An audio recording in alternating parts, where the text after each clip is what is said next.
संपूर्ण भविष्य मालिका पुराण का सार, बहुत ही आसान भाषा में। जो भी इस दिव्य ज्ञान से भरे वीडियो को इस समय सुन रहा है, आप पर भगवान श्री कृष्ण की कृपा बनी रहे। आपके जीवन की सारी परेशानियां, चाहे वो मानसिक हो, पारिवारिक हो या आर्थिक, धीरे धीरे शांत हों। यही हमारी सच्ची प्रार्थना है। यदि आपके मन में भी यह प्रश्न उठा है कि इस कलयुग में धर्म की असली राह क्या है, हम कैसे जानें कि सत्य क्या है और भ्रम क्या, और क्या वास्तव में कोई भविष्यवाणी है जो आज के समय पर लागू होती है, तो यह वीडियो केवल कहानी नहीं बल्कि चेतना को झकझोर देने वाला अनुभव है। सबसे पहले, अगर आप भक्ति सफल चैनल पर नए हैं तो कृपया इस वीडियो को पूरा देखें, चैनल को सब्सक्राइब करें, बेल आइकॉन जरूर दबाएं और हर वह व्यक्ति जिसे लग रहा हो कि जीवन दिशाहीन हो गया है, उसे इस वीडियो को शेयर करें। वीडियो को लाइक करें, क्योंकि आपकी छोटी सी प्रतिक्रिया इस अमूल्य ज्ञान को हजारों और तक पहुंचा सकती है। इस वीडियो में हम आपको सुना रहे हैं भविष्य मालिका पुराण से प्रेरित 25 गूढ़ और जागृति उत्पन्न करने वाले अध्याय। हर अध्याय एक आईना है जो हमें हमारे समय, समाज और स्वयं के अंतर्मन से परिचित कराता है। अध्याय 1 से लेकर अध्याय 25 तक हर भाग में एक विशेष संकेत, एक दृष्टि, एक चेतावनी और एक समाधान छिपा है। यह कोई कल्पना नहीं बल्कि संत अच्युतानंद जी द्वारा हजारों वर्षों पहले उवाचित वे भविष्य वचन हैं जो आज की परिस्थितियों में सटीक बैठते हैं। कभी धर्म और अधर्म के बीच संघर्ष, तो कभी आत्मा और अहंकार का अंतर। ये अध्याय आपको स्वयं से जोड़ेंगे और समय से पहले चेतावनी देंगे। अगर आपने कभी यह सोचा है कि हमें पहले से क्यों नहीं पता चला कि यह सब होने वाला है, तो ये वीडियो उसी प्रश्न का उत्तर है। इसीलिए इस वीडियो को अंत तक सुने, क्योंकि हर अध्याय आपको एक नया दृष्टिकोण देगा और अंत में आपको वह बोध मिलेगा जो शायद वर्षों की साधना से भी न मिले। अंत में हम आपसे यही कहेंगे, अगर आपके मन में कोई भी प्रश्न, कष्ट या संशय है तो श्री कृष्ण के नाम का स्मरण करें और इस 25 अध्यायों की ज्ञान गंगा को अपने जीवन का हिस्सा बनाइए। जय श्री कृष्ण।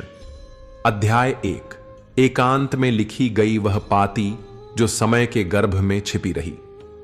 कई 100 वर्ष पूर्व उड़ीसा की पवित्र भूमि पर, जहां हर वचन में भक्ति की सुगंध थी और हर सांस में भगवान जगन्नाथ का नाम गूंजता था, वहां एक बाल ब्राह्मण जन्मा जिसे जगत ने संत अच्युतानंद जी के नाम से जाना। उनका जन्म किसी साधारण उद्देश्य से नहीं हुआ था। वे स्वयं को भगवान विष्णु की आज्ञा से जन्मा एक सेवक मानते थे, जिनकी कलम ने कलयुग का भेद खोला। परंतु यह कथा कोई पुस्तक नहीं है, यह आने वाले समय का आईना है।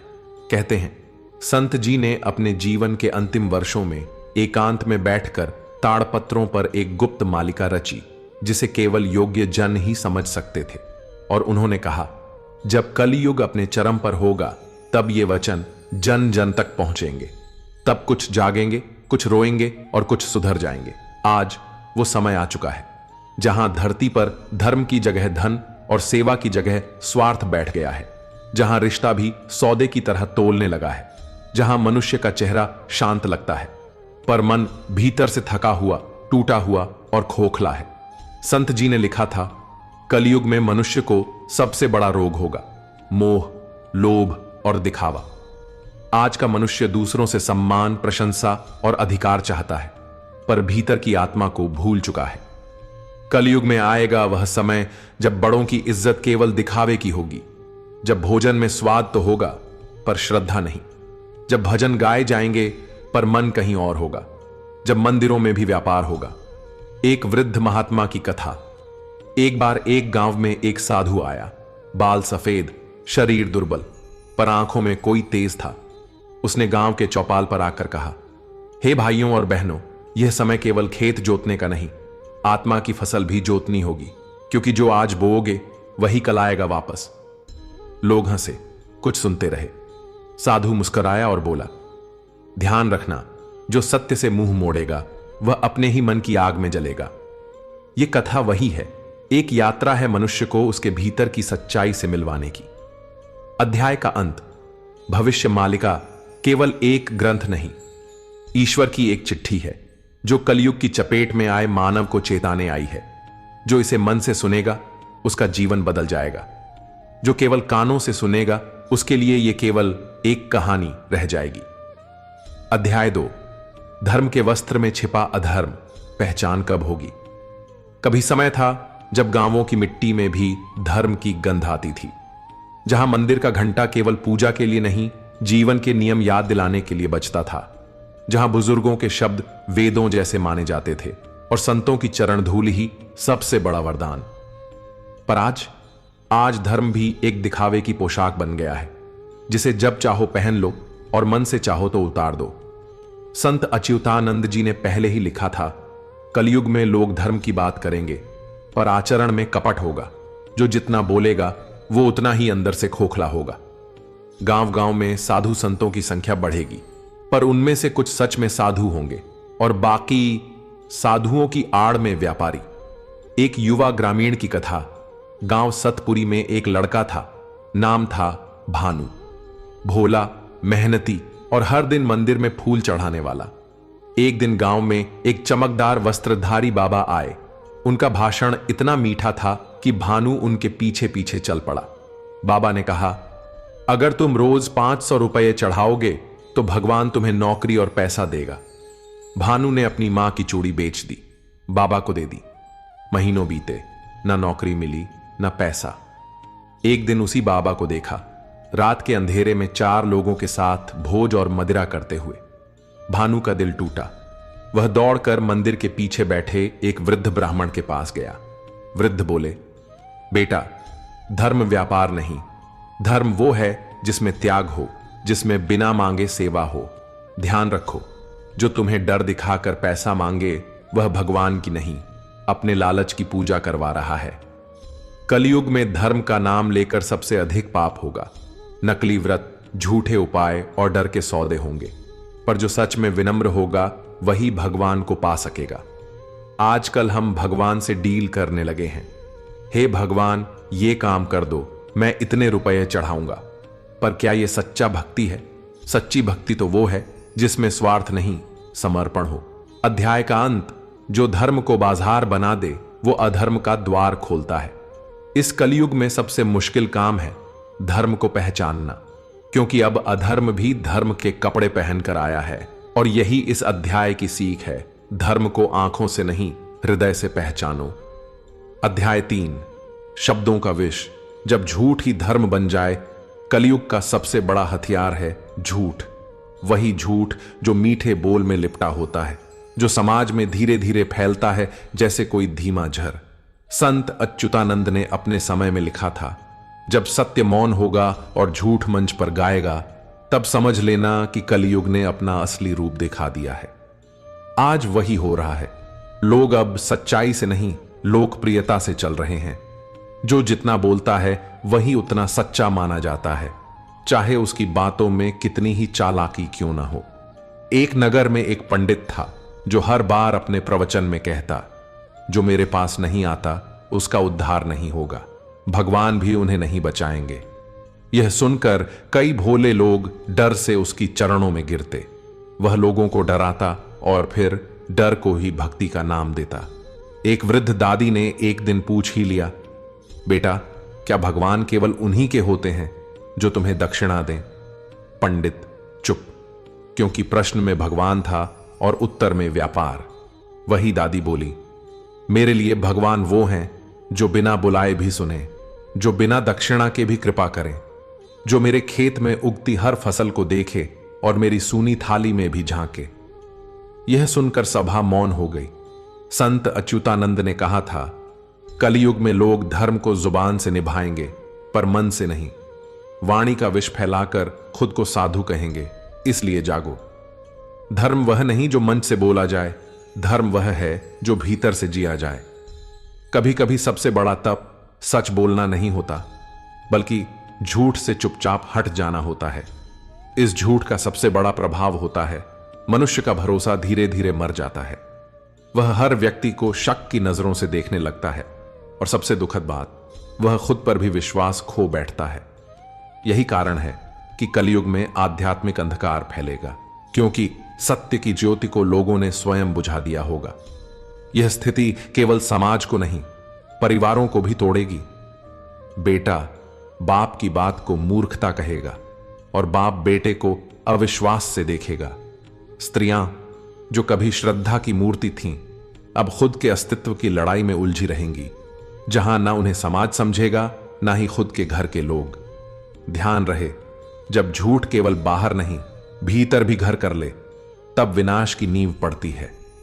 इस अध्याय से मिलने वाली सीख, जब शब्दों में विष हो और सत्य मौन हो जाए, तब हर सुनने वाले का कर्तव्य बनता है कि वह अपने विवेक से जाने कौन सच है, कौन मुखौटा। अध्याय 4, कर्म का कर्ज। जब फल भाग्य से नहीं भूतकाल से आता है, कई बार हम जीवन में ऐसा सोचते हैं, मैंने तो किसी का बुरा नहीं किया, फिर मेरे साथ बुरा क्यों हो रहा है। संत अच्युतानंद कहते हैं, कलयुग में लोग अपने वर्तमान दुहक का कारण दूसरों को मानेंगे, पर वे अपने ही पिछले जन्म के कर्मों को न देख पाएंगे। भविष्य मालिका की पंक्तियां कहती हैं, जो बोया गया है वह फलेगा ही, जो छोड़ा गया है अधूरा वह लौटेगा ही। कर्म का कर्ज कभी समाप्त नहीं होता, यह या तो भोग से उतरता है या सेवा से। कलयुग में मनुष्य यह भूल जाएगा कि उसका हर कार्य, हर सोच और हर वचन उसके जीवन की अगली परत तैयार कर रहे हैं। वह किसी को धोखा देगा और फिर सोचेगा कि वह क्यों धोखा खा गया। वह माता पिता को अपमानित करेगा और फिर अपने ही बच्चों से सम्मान की आशा करेगा। ऐसी ही एक कथा संत अच्युतानंद ने कही।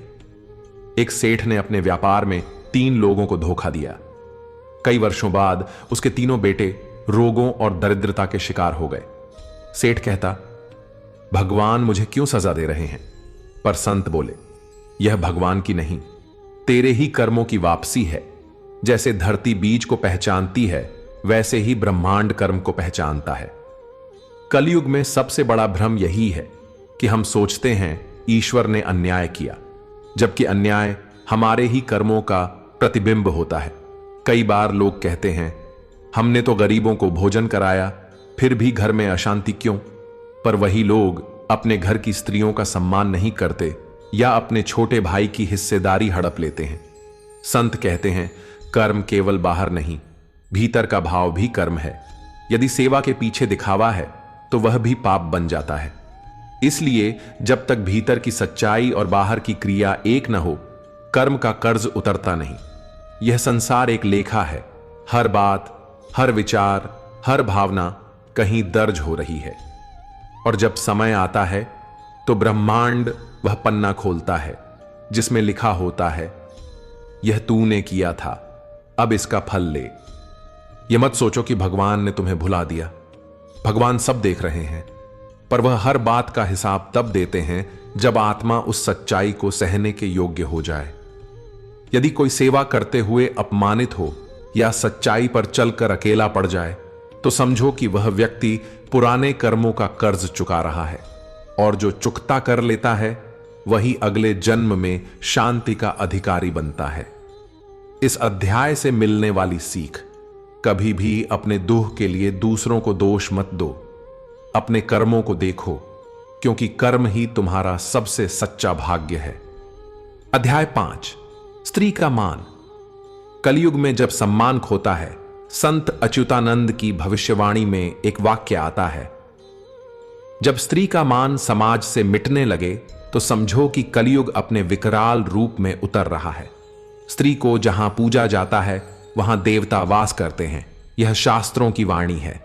पर कलयुग में वही स्त्री सबसे अधिक उपेक्षित होगी, कभी घर में, कभी समाज में और कभी राजनीति में। उसकी बातों को भावुकता कहकर हंसी में उड़ाया जाएगा और उसके आंसुओं को कमजोरी मानकर अनदेखा किया जाएगा। भविष्य मालिका की एक और चेतावनी थी, कलयुग में वह समय आएगा जब कन्याएं अपने घरों में सुरक्षित नहीं रहेंगी, जब बहुएं घुटन में जिएंगी और माओं को घर में बोझ समझा जाएगा। यह कोई डर फैलाने वाली बात नहीं, यह एक चेतावनी है, क्योंकि जब समाज का आधार ही रोता है तो वह समाज कभी सुखी नहीं रह सकता। स्त्री केवल शरीर नहीं, वह एक ऊर्जा है, एक शक्ति है, पर जब शक्ति को ही दबाया जाएगा तो घर घर में दरारें पड़ेंगी। कलयुग में जिस घर में स्त्री को केवल उपयोग की वस्तु समझा गया, वहां या तो बीमारी बढ़ेगी या कलह, और जहां उसका सच्चा सम्मान हुआ वहां दरिद्रता भी स्वयं बाहर निकल जाती है। एक साधारण किसान की कथा। ग्राम चौपाल में एक वृद्ध किसान कहा करता था, मैंने 2 बार धन कमाया। पहली बार जब मैंने गायों का आदर किया, दूसरी बार जब मैंने अपनी पत्नी की सलाह मानी। लोग हंसते, पर वह शांत रहता। वह जानता था, जिस घर में स्त्री को सुना गया वहां संकट टला, जहां स्त्री को टोका गया वहां सुख भी रूठ गया। स्त्री की शक्ति केवल देवी के मंदिर तक सीमित न हो, बल्कि रसोई, खेत और चौपाल तक फैले, तभी समाज बचेगा। कलयुग का सबसे बड़ा विनाश यह नहीं कि युद्ध होगा, बल्कि यह कि घर के भीतर ही सम्मान मर जाएगा, और जहां स्त्री अपमानित होगी वहां ईश्वर का वास नहीं रहेगा। भविष्य मालिका कहती है, जहां स्त्री रोएगी वहां भूमि बंजर होगी, जहां वह हंसेगी वहां अमृत फूटेगा। इस अध्याय से मिलने वाली सीख, स्त्री का आदर करना कोई उपकार नहीं, यह धर्म है। यह जीवन की सबसे पहली परीक्षा है। जिसने यह नहीं सीखा, उसका कोई भी यज्ञ, कोई भी जप स्वीकार नहीं किया जाएगा। और जिस दिन हर स्त्री को न्याय और सम्मान मिलेगा, वहीं से कलयुग के अंत की शुरुआत होगी। अध्याय 6। जब धर्म प्रतीकों में रह जाए और आचरण से लुप्त हो जाए। संत अच्युतानंद ने लिखा, कलयुग में धर्म का आभास तो होगा, पर उसका सार नष्ट हो जाएगा। लोग माथे पर तिलक लगाएंगे, पर मन में छल रखेंगे। हाथ में माला होगी, पर वाणी में कटुता होगी। धर्म, जो कभी जीवन का मार्गदर्शक था, अब केवल उत्सव और परंपरा तक सिमटने लगा है। लोग मंदिर जाएंगे, पर किसी मजबूरी से। पाठ करेंगे, पर परिणाम की अपेक्षा से। दान देंगे, पर प्रसिद्धि की लालसा से। यह अध्याय उसी चेतावनी का आईना है। एक समय था जब धर्म आत्मा से जुड़ा था, अब वह कपड़े, भाषा और पोस्टर में बदल गया है। लोग गेरुआ वस्त्र पहनकर भी अधर्म कर सकते हैं, और एक गरीब गुमनाम किसान भी असली धर्म निभा सकता है, यदि उसका मन निष्कलंक हो। कलयुग में सबसे बड़ा संकट यही है कि हम पहचान नहीं पा रहे कि सच्चा धर्म किसमें है। धार्मिकता अब प्रदर्शन बन गई है। संत कहते हैं, जिस दिन धर्म को दिखावा बना दिया गया, उस दिन अधर्म ने मंदिर में प्रवेश कर लिया। लोग कहते हैं, हम हर व्रत रखते हैं, पर घर में पिता की बात नहीं सुनते। हम गौ सेवा करते हैं, पर घर में बुजुर्ग मां के लिए समय नहीं निकालते। यह धर्म नहीं, यह व्यापार है। एक पुरानी कथा में एक तांत्रिक बड़े शिव मंदिर में पूजा करता था, पर हर दिन अपने सेवक को अपशब्द कहता, भिक्षुकों को झिड़कता और स्त्रियों का उपहास करता। एक दिन मंदिर के सामने एक अंधे भिक्षुक ने पूछा, महाराज, क्या शिव केवल उन शब्दों से प्रसन्न होते हैं जो घड़ी भर मंत्रों में बहे हों, या उन भावों से जो रोज दूसरों के प्रति प्रकट हों? तांत्रिक मौन हो गया। वह जान गया, धर्म पूजा तक सीमित नहीं, वह व्यवहार में प्रकट होता है। सच्चा धर्म यह नहीं कि आप कितनी बार मंदिर गए, बल्कि यह कि कितनी बार किसी टूटे को संभाला, कितनी बार किसी भूखे को भोजन दिया, और कितनी बार अपने अहंकार को रोका। संत कहते हैं, जब तक धर्म मन से न जुड़ा हो, तब तक वह सिर्फ परंपरा है, आत्मा नहीं। ध्यान रहे, भगवान झांकते हैं हृदय में, कपड़ों और शोर में नहीं। इस अध्याय से मिलने वाली सीख, धर्म को केवल माथे पर नहीं, अपने आचरण में उतारो, क्योंकि भगवान को दिखावा नहीं, भावना चाहिए। अध्याय 7। जब समय से पहले सज्जा और समझ से पहले निर्णय होने लगे। संत अच्युतानंद ने भविष्य मालिका में लिखा, कलयुग में लोग न्याय नहीं करेंगे, वे केवल प्रतिक्रिया देंगे। वे सुनेंगे नहीं, बस निर्णय सुना देंगे। समाज का सबसे बड़ा संकट होगा कि सत्य को समझने का धैर्य खो जाएगा। लोग आधा सुनकर पूरा निष्कर्ष निकालेंगे, और उसी निष्कर्ष पर दूसरों को दोषी भी ठहरा देंगे। जब लोग सुनना छोड़ देते हैं, तो सच्चाई मरने लगती है। कलयुग में यह बहुत सामान्य होगा कि जो शांत है उसे कायर कहा जाएगा, जो सहनशील है उसे मूर्ख समझा जाएगा, और जो सच बोलेगा उसे सबसे पहले काटा जाएगा। संत अच्युतानंद ने संकेत दिया था, सत्य बोलने वालों की संख्या कम होगी और झूठ गूंजता रहेगा। यह केवल समाज का दोष नहीं, यह एक मानसिकता का संक्रमण है। लोग अब तर्क नहीं चाहते, वे केवल समर्थन चाहते हैं। जो उनसे सहमत ना हो उसे वे शत्रु मान लेंगे। एक गांव में एक युवक ने गलती से अपने पड़ोसी की भैंस को चोट पहुंचा दी। भीड़ जमा हुई। बिना उसकी बात सुने उसे चोर कह दिया गया। लोगों ने उसकी मां को भी ताना मारा। जब सच्चाई सामने आई तो भी किसी ने माफी नहीं मांगी, क्योंकि किसी को शर्मिंदा होना नहीं आता था। सबको केवल न्याय करना आता था, बिना सोच के। संत कहते हैं, कलयुग में निर्णय सत्य से नहीं, शोर से लिए जाएंगे। जिसके पीछे भीड़ होगी वही सही माना जाएगा। सोचने का समय किसी के पास नहीं होगा, हर कोई बस बोलना चाहेगा। लोगों को सच्चाई से नहीं, अपनी बात जीतने में रुचि होगी, और यह प्रवृत्ति घर घर में दिखेगी। बेटा अपने पिता की बात काटेगा, पति पत्नी के दुख को बिना सुने ठुकराएगा। मित्र मित्र का पक्ष नहीं लेगा, केवल अपनी सुविधा देखेगा। कलयुग की यही सबसे खतरनाक पहचान है कि हर कोई खुद को सही मानेगा, पर कोई अपने अंदर नहीं झांकेगा। संत अच्युतानंद की चेतावनी यही है, जो समाज संवाद से दूर जाएगा वहां न्याय केवल एक भ्रम बनकर रह जाएगा। इस अध्याय से मिलने वाली सीख, यदि तुम सत्य को देखना चाहते हो तो पहले सुनना सीखो, और यदि न्याय करना चाहते हो तो पहले मन को शांत करना सीखो, क्योंकि अधीर मन सदा दूसरों को दोषी मानता है और स्वयं को अंधेरे में रखता है। अध्याय 8।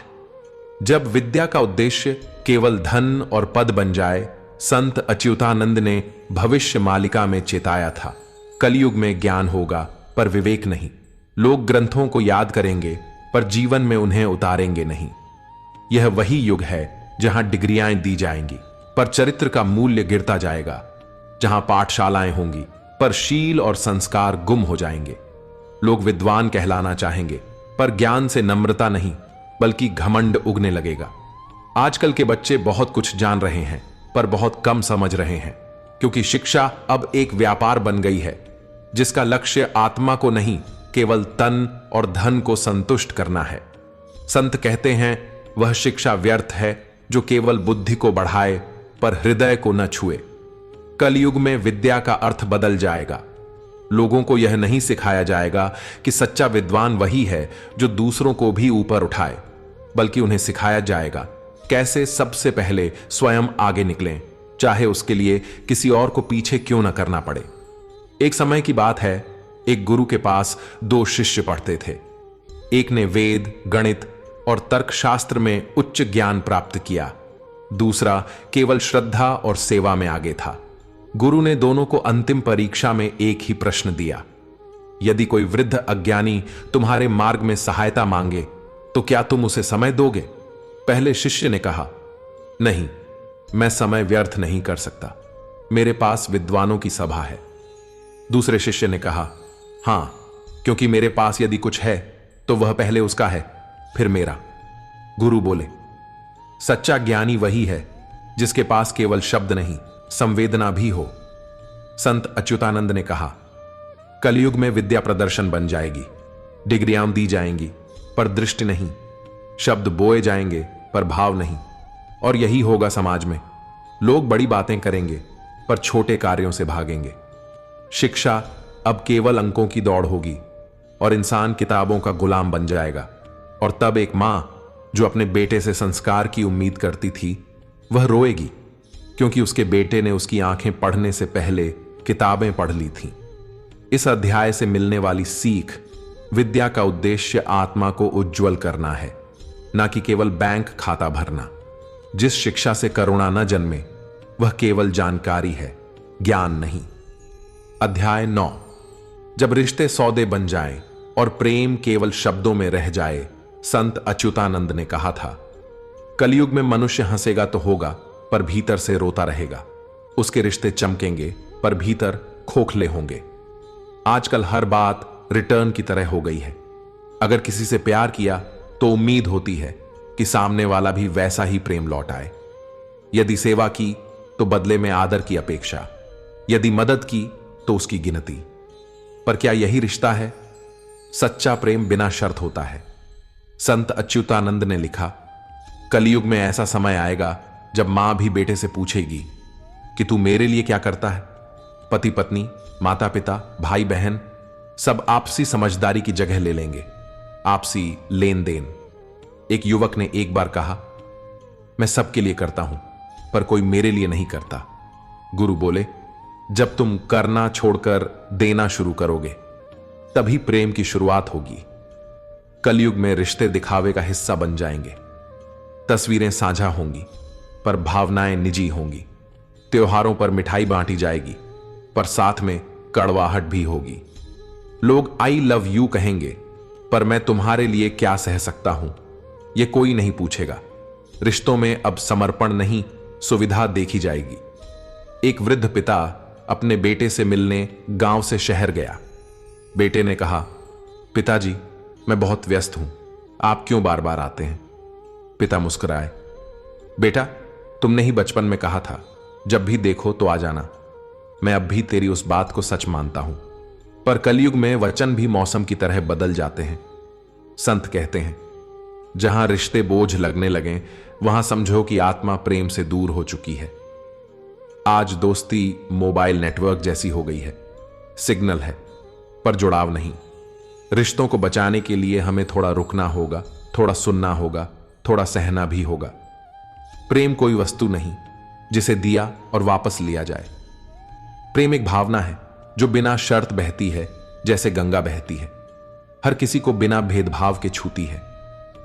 इस अध्याय से मिलने वाली सीख, अगर रिश्तों को जीवित रखना है तो अपेक्षा नहीं, अपनापन बढ़ाओ, क्योंकि जहां शर्तें होती हैं वहां प्रेम दम घुट कर मर जाता है। अध्याय 10, जब धर्म के नाम पर हिंसा हो और अहंकार को आस्था कहा जाए। संत अच्युतानंद ने भविष्यवाणी में कहा था, कलयुग में धर्म का नाम लिया जाएगा पर उसका अर्थ बदल जाएगा।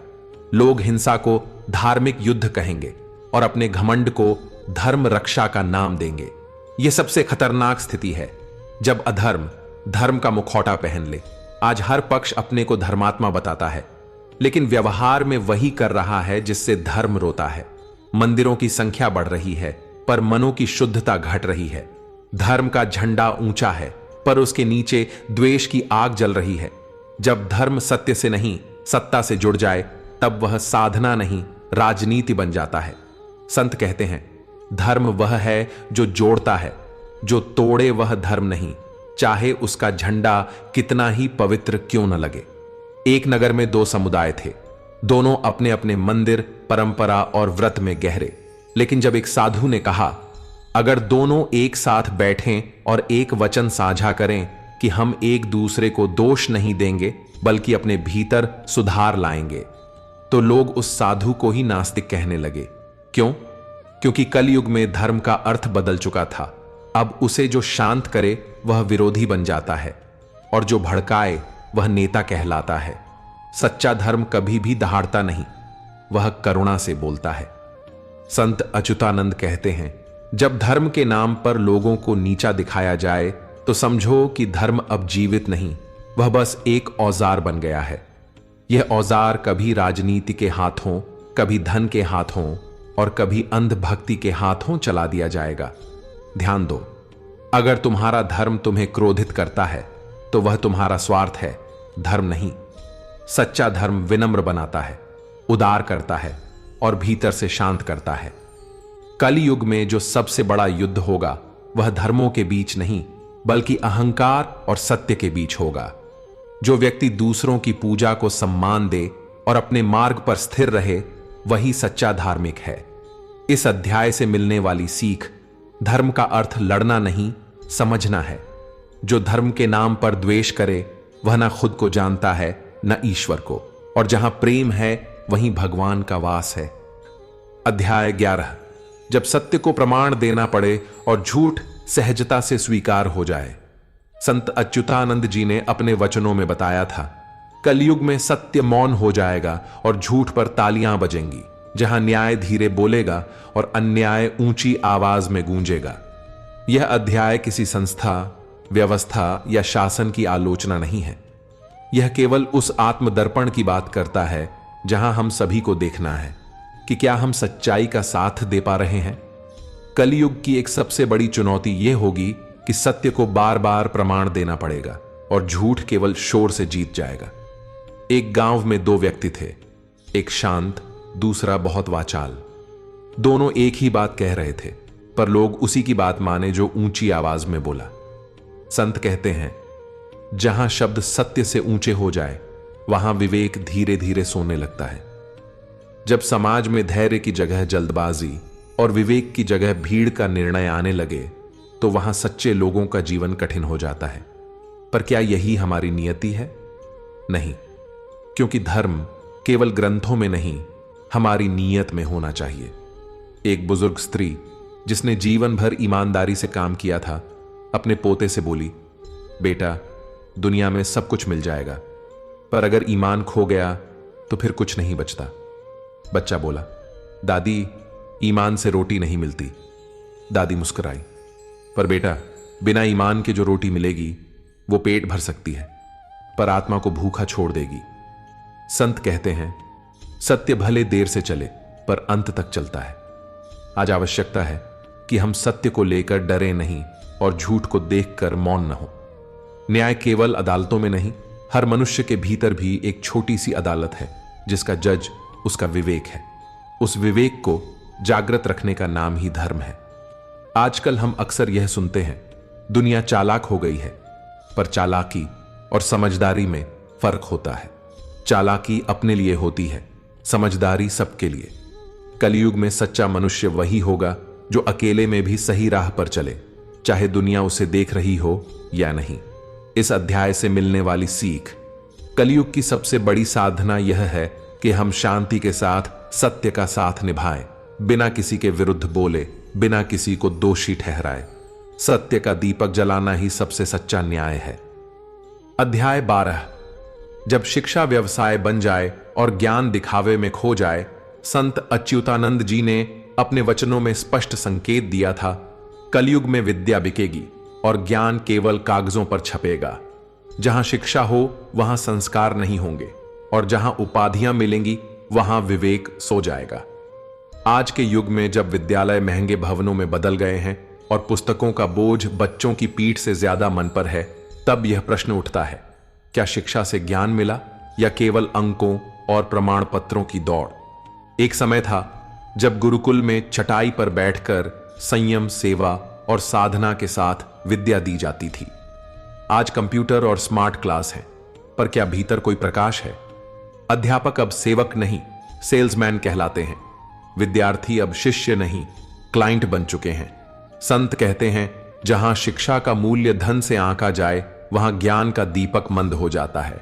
एक गांव की लड़की जो खेती में अपने पिता की मदद करती थी, उसने एक दिन पूछा, क्या मैं बिना स्कूल जाए कुछ सीख सकती हूं?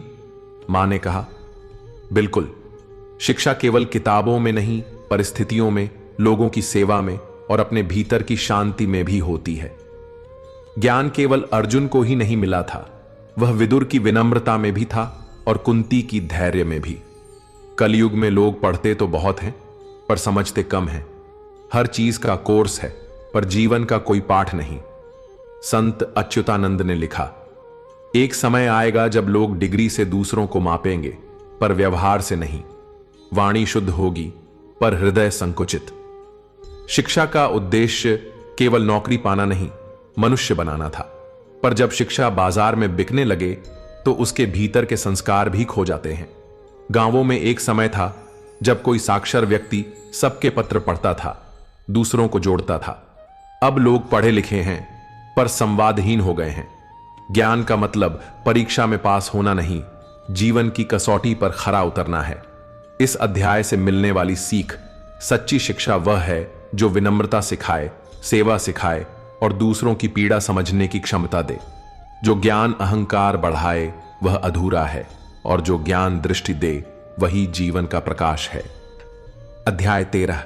जब भोजन में स्वाद रहे पर संतुलन न बचे, संत अच्युतानंद जी ने कलयुग की पहचान बताते हुए लिखा था, जब स्वाद प्रमुख हो जाए और संयम विलुप्त, तो रोग शरीर से नहीं जीवन से जुड़ जाएगा।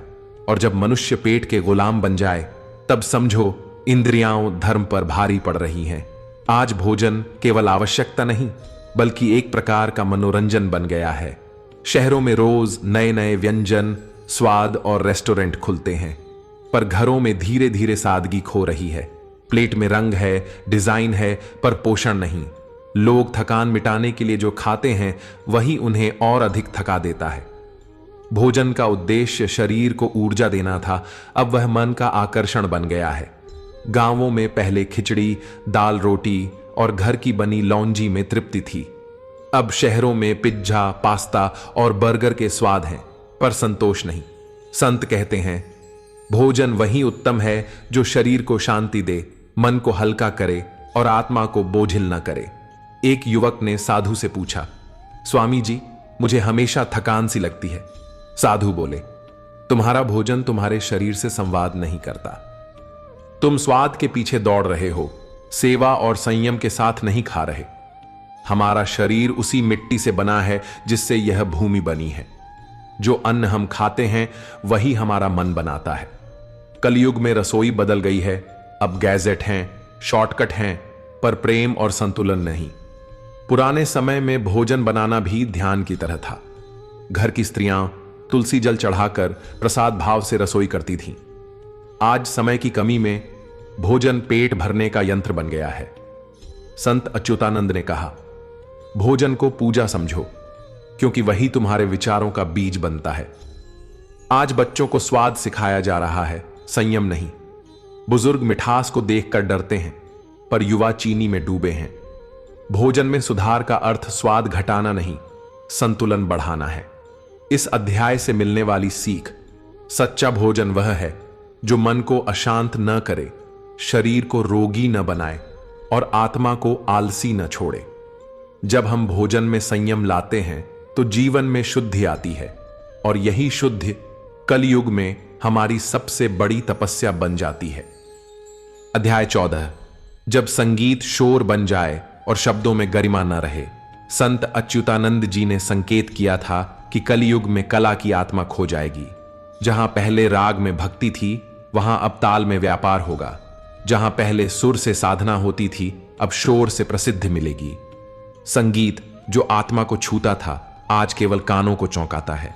भजन, कीर्तन, श्लोक और राग जिनसे एक समय मन को शांति मिलती थी, अब मशीनों के पीछे छुप गए हैं। कलयुग में ध्वनि की तीव्रता बढ़ी है, पर अनुभूति की गहराई घट गई है।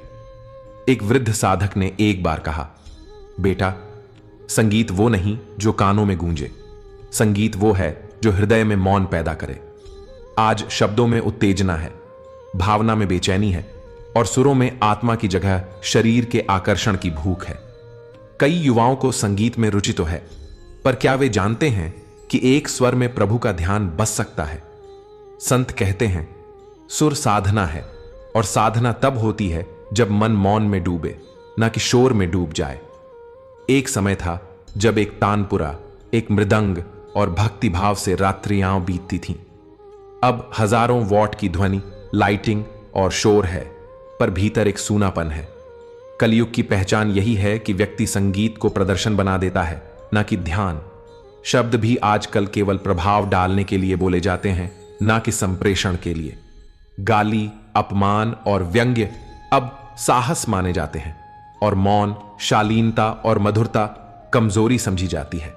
संत अच्युतानंद कहते हैं, जिस दिन वाणी का संयम टूटेगा, उस दिन मनुष्य के पतन का मार्ग खुल जाएगा। एक समय था जब वाणी तप थी, अब वाणी व्यापार है। लोग बोलते बहुत हैं, पर सुनते कम हैं। भाषा का संस्कार घर से शुरू होता था, अब सोशल मीडिया से शुरू होता है। आज के बच्चे पहले बोलना नहीं सीखते, बल्कि चिल्लाना सीखते हैं। इस अध्याय से मिलने वाली सीख, संगीत में माधुर्य और वाणी में मर्यादा हमारी आत्मा के श्रृंगार हैं। अगर हम फिर से भजन, मौन और मधुरता को अपनाएं, तो कलयुग में भी सतयुग की अनुभूति संभव है।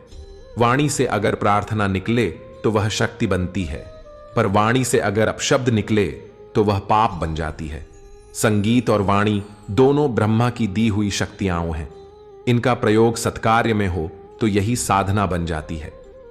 अध्याय 15। जब यात्रा तीर्थ नहीं, प्रदर्शन बन जाए। संत अच्युतानंद जी ने भविष्यवाणी में कहा था, कलयुग में लोग तीर्थ करने नहीं, फोटो खिंचवाने जाएंगे। जहां पहले पांव धोकर मंदिर में प्रवेश होता था, अब मोबाइल से लाइव जाकर ध्यान टूटता है। तीर्थ, जिसका अर्थ है मन की थकान को हर लेना, आज वही तीर्थ स्थान टूरिस्ट स्पॉट में बदलते जा रहे हैं। जहां कभी साधु संत ध्यान करते थे, अब भीड़, कैमरा और दुकानों की आवाजें हैं। पवित्रता का अनुभव अब केवल पिक्चर में कैद हो गया है। एक वृद्ध यात्री बोले, बेटा, हमने चार धाम की यात्रा में शिव की मूर्ति नहीं देखी, बल्कि शिवत्व को अनुभव किया था। आजकल लोग मूर्तियों को देखकर सेल्फी ले लेते हैं, पर क्या उन्होंने मौन सुना? तीर्थ का उद्देश्य शरीर को थकाना नहीं, मन को विश्राम देना था। लेकिन अब तीर्थ भी प्रतियोगिता बन गया है। कौन कितने मंदिरों में गया, कितने किलोमीटर पैदल चला और किसने सबसे अद्भुत तस्वीर ली। संत अच्युतानंद कहते हैं, जहां यात्रा में प्रदर्शन हो, वहां प्रभु से साक्षात्कार नहीं होता, क्योंकि अहंकार और भक्ति एक साथ नहीं रह सकते। एक युवक ने एक बार कहा, मैं कैलाश गया था, बहुत कठिन यात्रा की, पर भीतर कुछ नहीं बदला। साधु ने उत्तर दिया, कैलाश वहां नहीं था जहां तुम गए, वह वहां था जहां तुम मौन से डर गए। तीर्थ यात्रा आत्मा का स्नान है। जैसे शरीर को जल से शुद्ध किया जाता है, वैसे ही आत्मा को मौन, सेवा और ध्यान से। कलयुग की गति यह है कि तीर्थ अब केवल लोकेशन बन चुके हैं, परंतु तीर्थ वो होता है जहां कोई व्यक्ति अपने मैं को त्याग दे। इस अध्याय से मिलने वाली सीख, जो यात्रा भीतर मौन लाए, जो यात्रा अहंकार तोड़े और जो यात्रा वापस लौटकर भी हमें भीतर झांकने पर मजबूर करे, वही सच्चा तीर्थ है। जब हम तीर्थ को पर्यटन बना देते हैं तो पुण्य का स्थान केवल स्मृति बनकर रह जाता है। लेकिन जब हम भीतर से झुकते हैं तो हर रास्ता कैलाश, काशी, बद्रीनाथ या रामेश्वरम एक ही जगह जाता है, ईश्वर के द्वार। तीर्थ यात्रा का अर्थ यह नहीं कि हम केवल बाहर जाएं, बल्कि भीतर की यात्रा भी साथ चले। जिस दिन हम यात्रा को मौन और सेवा से जोड़ देंगे, उस दिन तीर्थ एक सच्ची साधना बन जाएगा। कभी पवित्र स्थानों पर जाकर अपने भीतर झांकिए और पूछिए, क्या मैं अपने क्रोध, लोभ और अहंकार को वहीं छोड़ पाया? क्योंकि सच्चा तीर्थ वही है जहां से लौटने पर हृदय हल्का हो जाए और आत्मा ईश्वर के और निकट लगने लगे। अध्याय 16। जब परिश्रम का स्थान चतुराई ले ले, संत अच्युतानंद जी ने संकेत दिया था, कलयुग में श्रम को मूर्खता समझा जाएगा और चतुराई को सफलता की सीढ़ी। जहां पहले हाथों की मेहनत पूजी जाती थी, अब जबान की चालाकी को विजय माना जाएगा। जो लोग दिन रात श्रम करते थे, उन्हें अब पुराना सोच कहा जाने लगा है। लोग कहेंगे, कम समय में ज्यादा कमाओ, कम प्रयास में नाम पाओ और सच्चाई से नहीं, तरकीब से जीतो। बाजारों में स्मार्ट वर्क का बोलबाला होगा और हार्ड वर्क को केवल निम्न वर्ग का काम कहा जाएगा। एक समय था जब किसान का पसीना भूमि में घुलता था तो अन्न में अमृत जैसा स्वाद आता था। अब मशीनें चलती हैं, पर अन्न से आत्मा का स्पर्श चला गया। संत कहते हैं, जब श्रम का आदर नहीं रहेगा, तब समाज केवल धोखे की नींव पर खड़ा होगा। युवक कहते हैं, ताकत से नहीं, चालाकी से जीतना सीखो। पर वे भूल जाते हैं, चालाकी क्षणिक है, परिश्रम शाश्वत है। एक साधक ने अपने गुरु से पूछा, गुरुदेव, लोग मेहनत करने वालों को मूर्ख क्यों कहते हैं? गुरु बोले, क्योंकि कलयुग में चमकती चीजों को ही सच्चा माना जाता है और पसीना बहाने वालों को धीमा कहा जाता है। पर याद रखो, गंगा का प्रवाह धीमा हो सकता है, पर उसमें जीवन बसता है। कलयुग में लोग काम न करना एक सफलता की निशानी मानेंगे। ऑटोमेटिक सिस्टम और बिना परिश्रम पैसा, इन शब्दों की पूजा होगी। पर मन में असंतोष, शरीर में जड़ता और आत्मा में बेचैनी रहेगी। सच्चा सुख उस परिश्रम में है जिसमें ईमानदारी हो, जिसमें सेवा हो और जिसमें प्रभु का स्मरण छुपा हो। इस अध्याय से मिलने वाली सीख, जिस समाज में श्रम का मूल्य नहीं, वहां मूल्यहीनता फैलती है। कलयुग में भले ही दुनिया चतुराई की ओर बढ़े, पर ईश्वर उसी के साथ होंगे जो श्रम करता है, जो थक कर भी मुस्कुराता है और जो सफलता को सेवा मानता है। परिश्रम से अर्जित किया गया एक कौर चालाकी से कमाए गए 100 कौरों से श्रेष्ठ होता है। और यही सत्य कलयुग के अंधकार में प्रकाश की किरण बन जाता है। अध्याय 17। जब झूठ को बुद्धिमानी और सत्य को मूर्खता समझा जाए, संत अच्युतानंद जी ने कलयुग का यह लक्षण बताया था। जब झूठ की जय जयकार हो और सत्य उपहास का पात्र बने, समझो कि समय उल्टा चल रहा है। जो बात सच्चाई से कही जाए उसे लोग बुरा मान लेंगे, और जो बात मीठे झूठ में कही जाए वही सराही जाएगी। जहां पहले सत्य बोलो एक संस्कार था, अब झूठ बोलो पर नुकसान मत उठाओ, ये एक व्यावहारिक नीति बन चुकी है। एक साधु ने कहा, झूठ कभी अकेला नहीं आता, वह साथ लाता है छल, पाखंड और भ्रम। और सत्य कभी दिखावे में नहीं आता, वह मौन में पलता है। कलयुग में लोग कहेंगे, व्यावहारिक बनो, सीधे मत रहो। सत्य बोलने वालों को बेवकूफ कह दिया जाएगा और झूठ से काम निकालने वालों को समझदार। किसी युग में राजा की सभा में सत्य का बोलबाला होता था। अब तो जिसको झूठ बोलने की कला आती है वही सम्मानित होता है। संत कहते हैं, झूठ बोलकर एक बार बचा जा सकता है, पर आत्मा बार बार रोती है। सत्य बोलकर एक बार कष्ट हो सकता है, पर आत्मा मुक्त होती है। समाज में अब वाणी की मिठास को सत्य का प्रमाण मान लिया गया है। चाहे बात में असत्य हो, पर यदि वह मुस्कुराहट के साथ कही जाए तो लोग विश्वास कर लेते हैं। एक वृद्ध पंडित बोले, बेटा, आजकल लोग यह नहीं पूछते कि बात सच्ची है या नहीं, वे पूछते हैं, क्या इससे मेरा फायदा होगा। यह विचार ही कलयुग की जड़ है। सत्य एक तप है जो कठिन है पर शुद्ध करता है। झूठ एक व्यसन है जो सरल है पर भीतर से खोखला कर देता है। आजकल सोशल मीडिया, प्रचार और राजनीति में झूठ का श्रृंगार कर उसे सत्य बना दिया जाता है, और धीरे धीरे जनमानस झूठ को ही सामान्य मानने लगता है। एक समय आएगा जब बच्चों को सिखाया जाएगा, हर बात सच बोलना आवश्यक नहीं, समझदारी से बोलो। परंतु शास्त्र कहते हैं, सत्यम वद, यानी भले धीरे बोलो, कम बोलो, पर जो बोलो वह सत्य हो। इस अध्याय से मिलने वाली सीख, सत्य की राह कठिन हो सकती है, पर उसी राह पर प्रभु की कृपा स्थायी रहती है। जो झूठ से दुनिया जीतता है वह अंत में स्वयं से हारता है, और जो सत्य के लिए तिरस्कार झेलता है वह परमात्मा के हृदय में स्थान पाता है। अध्याय 18। जब भोजन तप नहीं स्वाद बन जाए, संत अच्युतानंद जी ने भविष्यवाणी की थी। कलयुग में लोग भोजन को भोग बनाएंगे। जहां अन्न को देवता मानकर खाया जाता था, अब स्वाद के नाम पर अपव्यय और वासना होगी। भोजन कभी आत्मा की पुष्टि के लिए था, आज वह केवल जिह्वा की तृप्ति बन चुका है। जिस अन्न को पहले श्रद्धा से छका जाता था, उसे अब फोटो खींचने के बाद खाया जाता है। जहां पहले थाली में भोजन परोसते समय ब्रह्मार्पणम का उच्चारण होता था, अब टीवी और मोबाइल चलाते हुए खाना खाया जाता है। एक साधक ने कहा, भोजन करते समय मौन रहो, क्योंकि वह देवता का प्रसाद है। पर अब भोजन करते समय शब्द नहीं रुकते, मोबाइल कॉल, वीडियो और हंसी मजाक चलता रहता है। अन्न की मात्रा नहीं, उसकी भावना पोषण करती है। पर अब लोग अधिक खाने को ही संपन्नता मानते हैं। कलयुग में भोजनों का प्रदर्शन बढ़ेगा। कैसा दिखता है, कहां से आया है, कितना महंगा है, यही चर्चा होगी। परंतु भोजन की सादगी और सात्विकता लुप्त होती जाएगी। संत कहते हैं, जहां भोजन में श्रद्धा न हो वहां शरीर तृप्त हो सकता है, पर आत्मा नहीं। भोजन अब फैशन बन गया है, भूख के बिना खाया जा रहा है। त्योहार स्वाद के लिए बनाए जा रहे हैं, न कि संयम के लिए।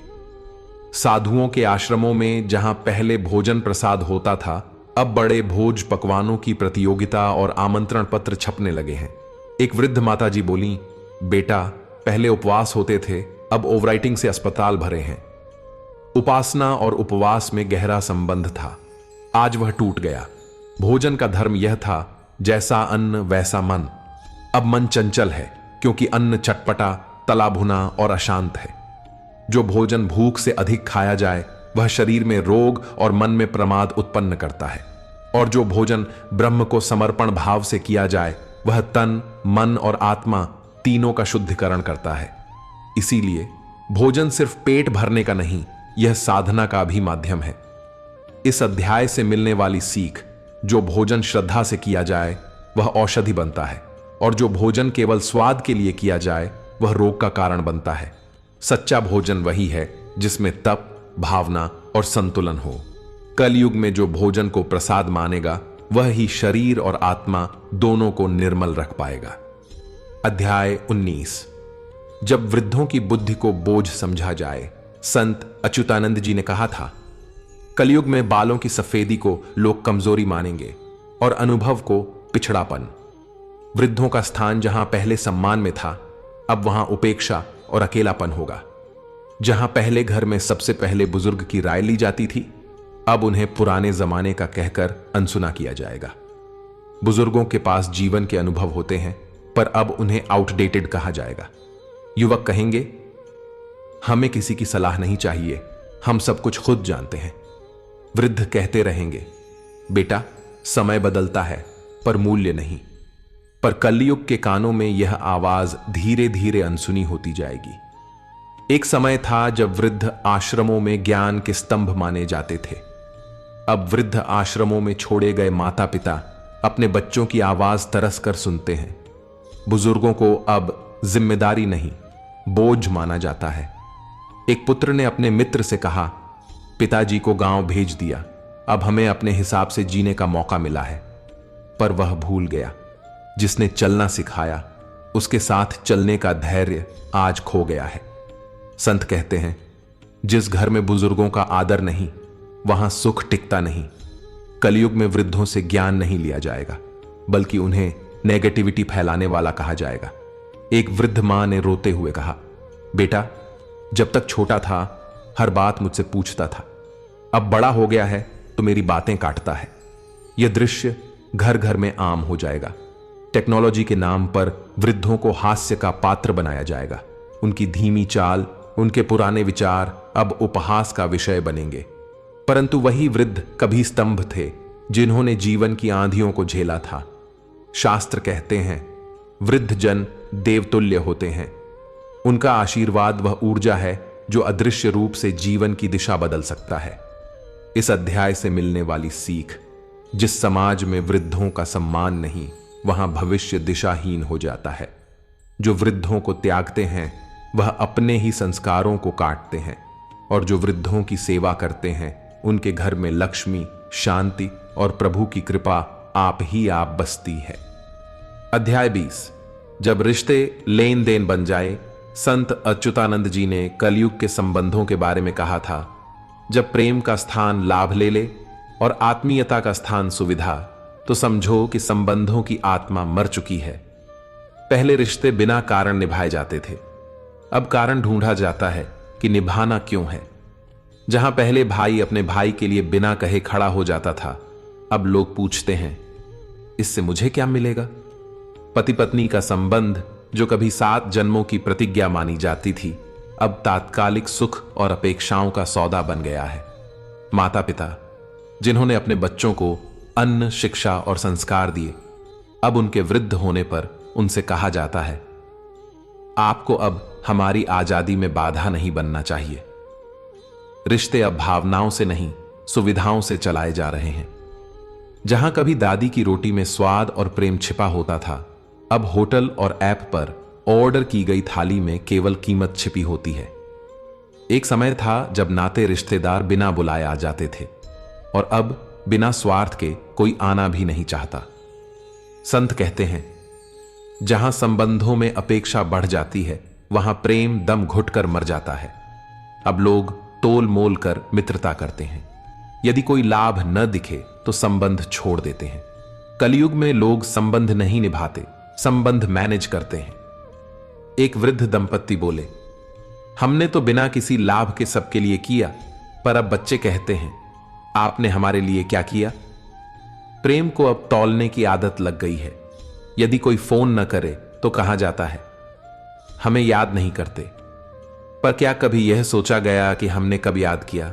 रिश्ते अब संवाद से नहीं, स्टेटस और प्रोफाइल पिक्चर से जिए जा रहे हैं। एक भाई ने दूसरे भाई से कहा, अगर मुझे समय नहीं मिला तो शादी में नहीं आ पाऊंगा। पर उस भाई ने बचपन में उसके लिए स्कूल छोड़ दिया था। यह है कलयुग की विडंबना। शास्त्र कहते हैं, संबंध तब से बनते हैं, लेन देन से नहीं। प्रेम, क्षमा, त्याग और विश्वास, यही थे संबंधों के मूल स्तंभ।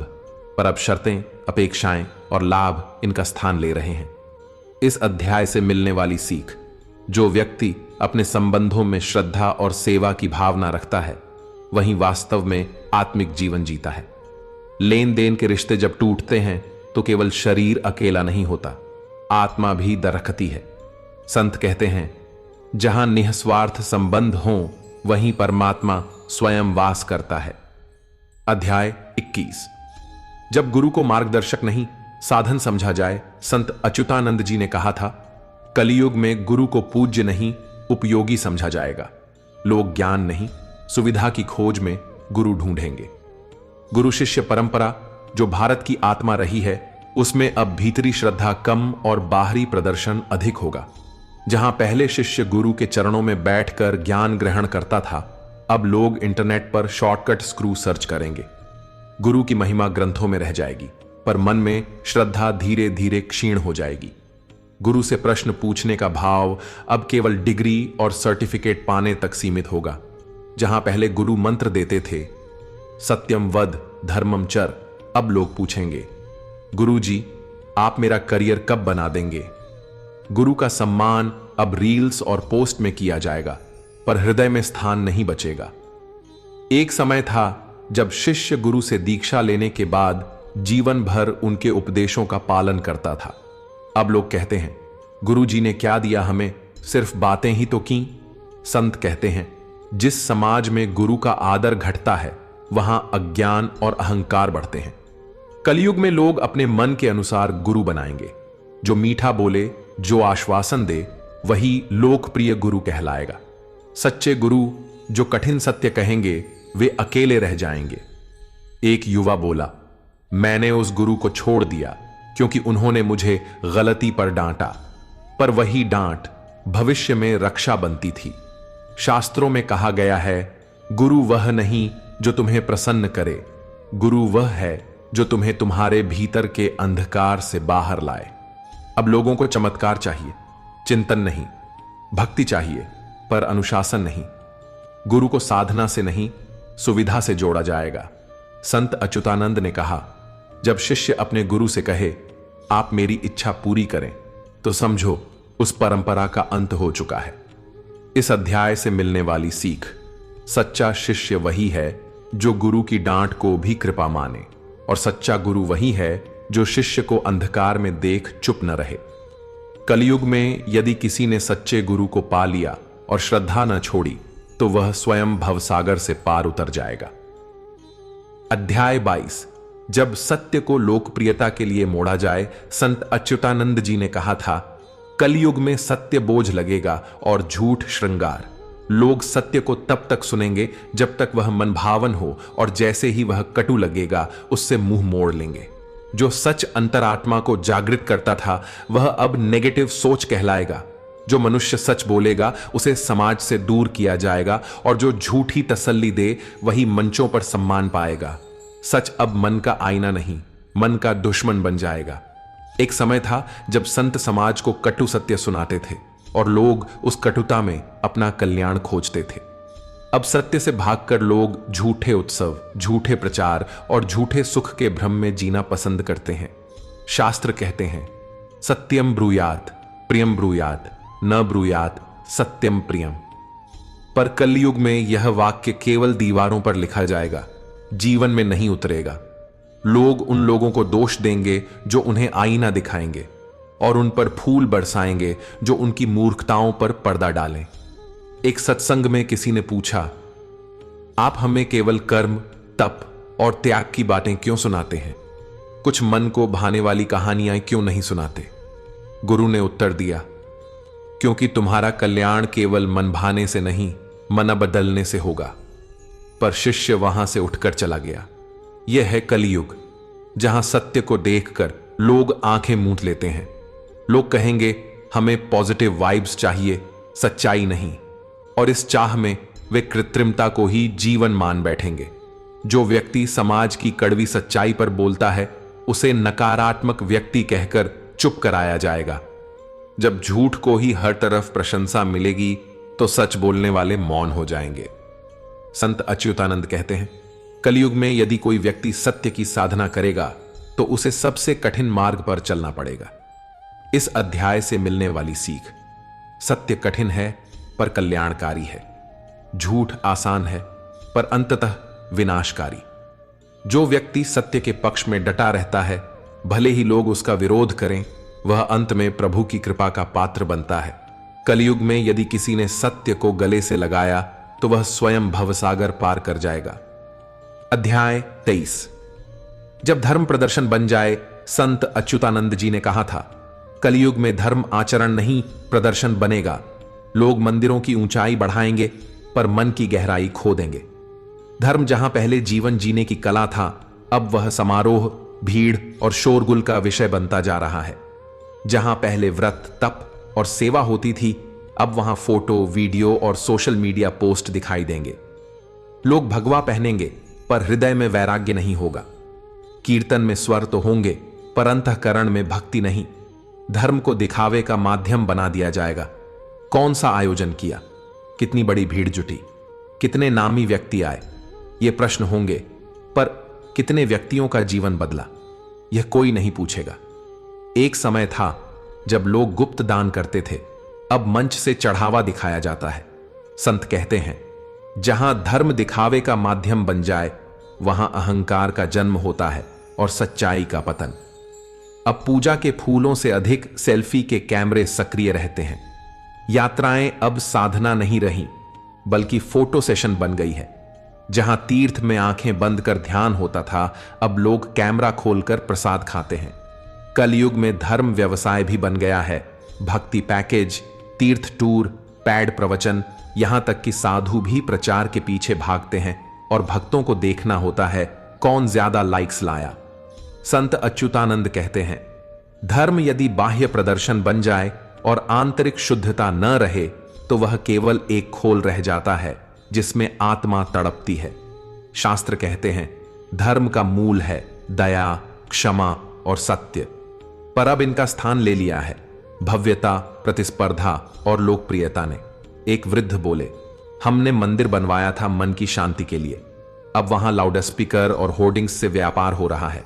धर्म अब प्रेरणा नहीं, प्रदर्शन बन गया है। इस अध्याय से मिलने वाली सीख, यदि धर्म आचरण में नहीं, केवल आयोजन में हो, तो वह समाज को जोड़ने की जगह विभाजन का कारण बन सकता है। सच्चा धर्म मौन है, जो आत्मा को भीतर से छूता है। कलयुग में जो व्यक्ति धर्म को जीवन में उतार ले और प्रदर्शन से दूर रहे, वही वास्तव में परमात्मा से जुड़ पाएगा। अध्याय 24। जब मौन की जगह शब्दों ने ले ली, संत अच्युतानंद जी ने कहा था, कलयुग में लोग मौन को कमजोरी समझेंगे और शब्दों को ताकत, जबकि ब्रह्म को जानने के लिए मौन ही एकमात्र मार्ग है। अब हर कोई बोलना चाहता है, बिना सुने, बिना समझे। चौपाल हो या मंच, सोशल मीडिया हो या धार्मिक समागम, हर जगह वाणी का कोलाहल है, पर भीतर का शून्य दिन ब दिन बढ़ता जा रहा है। लोगों को यह भ्रम हो गया है कि शब्दों से सत्य तक पहुंचा जा सकता है, जबकि सत्य तो मौन में प्रकट होता है। कभी आर्षि मुनि मौन व्रत रखते थे, क्योंकि वे जानते थे जो जान लिया गया है वह कहने योग्य नहीं रह जाता। अब लोग प्रवचन देना चाहते हैं पर अनुभव से शून्य हैं। शब्द बिखरते हैं पर उनका कोई आंतरिक प्रभाव नहीं होता। संत कहते हैं, मौन केवल चुप रहने का नाम नहीं, बल्कि आत्मा की गहराई से उठता हुआ ध्यान है। आज लोग कहते हैं जो चुप है वह कायर है, पर वे नहीं जानते कि जो स्वयं से बात कर रहा है वह सबसे प्रबुद्ध है। कलयुग में मौन को तोड़ा जा रहा है, हंसी में, तर्क में, ताने में, प्रचार में। लोग अब दूसरों की बात सुनने की क्षमता खो चुके हैं। हर व्यक्ति मंच चाहता है, श्रोता नहीं बनना चाहता। जबकि शास्त्र कहते हैं, श्रवण, मनन और निदिध्यासन यही ज्ञान की प्रक्रिया है। शब्द तो केवल संकेत हैं, पर अनुभव मौन में ही खिलता है।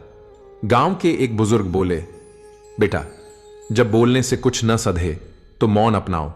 मौन वह द्वार है जिसके भीतर ईश्वर प्रतीक्षा करता है। संत अच्युतानंद कहते हैं, जिस समाज में लोग अधिक बोलते हैं पर कम सुनते हैं, वहां भ्रम और विवाद का जन्म होता है। मौन केवल साधु संतों की संपत्ति नहीं, बल्कि हर आत्मा की आवश्यकता है। इस अध्याय से मिलने वाली सीख, जिसने मौन से मित्रता कर ली, उसने स्वयं से और परमात्मा से संबंध जोड़ लिया। कलयुग में भी यदि कोई व्यक्ति मौन की साधना करे तो वह शब्दों की भीड़ में सत्य का साक्षात्कार कर सकता है। अध्याय 25। जब भीतर से जागरण शुरू हो। संत अच्युतानंद जी ने कहा था, जब संसार की हलचलें शांत हो जाएं और अंतर्मन की आहट सुनाई देने लगे, तभी सच्चा जागरण होता है। लोगों को लगता है कि जागरण बाहर से शुरू होता है, कीर्तन, भजन, माइक और प्रकाश से, पर असली जागरण भीतर की उस चुप आवाज से शुरू होता है जो हमें हमारी आत्मा की ओर खींचती है। एक दिन जब सभी उत्तर बाहर से मिलने बंद हो जाते हैं तो मन पूछता है, अब मैं क्या करूं? और वहीं से यात्रा शुरू होती है, वास्तविक यात्रा। संसार की दौड़ में थका मन जब थमता है तो आत्मा बोलती है, अब मेरी सुन। यह वह क्षण होता है जब व्यक्ति दुनिया के शोर से हटकर अपने भीतर उतरने लगता है। अब उसे न प्रशंसा चाहिए, न आलोचना से भय। वह केवल सत्य चाहता है, वह सत्य जो न दिखाई देता है, न सुनाई देता है, पर अनुभव होता है। संत कहते हैं, जागरण तब नहीं होता जब हम दूसरों को बदलने लगते हैं, बल्कि तब होता है जब हम स्वयं को देखने लगते हैं। भीतर का प्रकाश बाहर की हर परिस्थिति को शांत कर देता है। जो पहले समस्या लगती थी, वह अब समाधान का द्वार बन जाती है। अहंकार जो पहले शक्ति लगता था, अब बोझ प्रतीत होता है। प्रेम जो पहले अपेक्षा से जुड़ा था, अब समर्पण बन जाता है। यह बदलाव मौन में होता है, ध्यान में होता है, विचारों की थाह में नहीं, बल्कि विचारों के पार। कलयुग में जो व्यक्ति भीतर के इस प्रकाश को पहचान ले, वही युग का सच्चा योगी है। वह न किसी को दोष देता है, न किसी से अपेक्षा रखता है। वह केवल एक ही साधना करता है, प्रभु मुझे सच्चा बना दो। संत अच्युतानंद जी कहते हैं, भीतर का जागरण संसार को नकारने से नहीं, बल्कि स्वयं को स्वीकारने से आता है। इस अध्याय से मिलने वाली सीख, जब कोई व्यक्ति भीतर की शांति को पा लेता है तो वह संसार की किसी भी स्थिति में स्थिर, सहज और आनंदित रह सकता है। वह जान जाता है, मैं वही हूं जो साक्षी है। न कर्मों से बंधा हूं, न नाम से पहचाना जाता हूं। मैं वह चेतना हूं जो अनादि है, अनंत है। और यही है भीतर का जागरण। आपने अभी जो सुना वह केवल भविष्यवाणी नहीं थी, वह एक दर्पण था जो आपकी आत्मा के भीतर का सच दिखा रहा था। इन 25 अध्यायों में जो कुछ कहा गया वह किसी एक जाति, धर्म या व्यक्ति के लिए नहीं था। यह चेतावनी है पूरे मानव समाज के लिए, और अवसर है कि हम अब भी संभल सकते हैं। अगर आपका मन अब भी शांत नहीं है तो यह संकेत है कि सत्य ने आपको छू लिया है। अगर आपने इस वीडियो को अब तक देखा है तो इसे यहीं तक सीमित मत रखिए। जिसे भी आप प्रेम करते हैं या जो जीवन में अंधकार से गुजर रहा है, उस तक यह जरूर पहुंचाए। और यदि आप भक्ति सफल चैनल पर नए हैं तो अभी सब्सक्राइब करें, बेल आइकॉन जरूर दबाएं, ताकि जब अगला अध्याय या गूढ़ ज्ञान आए तो वह सबसे पहले आप तक पहुंचे। क्योंकि जब चेतना जागती है तो समय बदलता है। जय श्री कृष्ण, जय श्री कल्कि भगवान, हर हर महादेव।